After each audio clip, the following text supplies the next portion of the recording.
અમદાવાદના આશ્રમ રોડ સ્થિત આકાશવાણી ભવન પાસે મહાત્મા ગાંધીજીની પ્રતિમા સમક્ષ EPS 95 નેશનલ એજિટેશન કમિટી દ્વારા પેન્શન જાગૃતિ કાર્યક્રમ યોજાયો।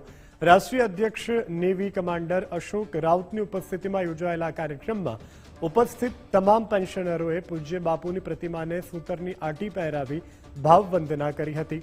ત્યારબાદ સૂત્રોચ્ચાર સાથે વિરોધ પ્રદર્શન કરીને લાંબા સમયથી લંબિત પોતાની જે વિવિધ માંગણીઓ છે તે રજૂ કરી।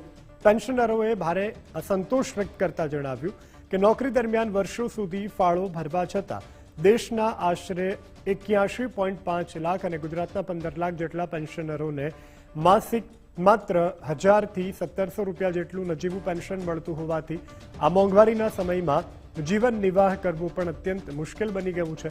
પરંતુ કેન્દ્ર સમક્ષ અનેક રજૂઆતો આંદોલનો કરવા છતાં હજુ સુધી કોઈ ઠોસ નિર્ણય ન આવતા કાર્યક્રમમાં આગામી લડતની રણનીતિ અંગે માર્ગદર્શન આપવામાં આવ્યું। आज इन लोगों को पेंशन 1000 रुपया मिलता है। पैसे लेने के बाद 1000 रुपया पेंशन हमको मिले, ये तो 60 साल की उम्र के बाद, तो इससे बहुत सारे नुकसान है।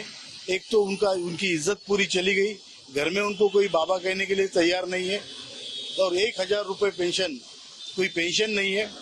हम 81.5 लाख पेंशनर इस भारत में है, और जो कार्यरत कर्मचारी इस क्षेत्र में काम कर रहे हैं, जिनका भविष्य आगे चल के ऐसा ही होगा, उनकी संख्या 7.5 करोड़ है।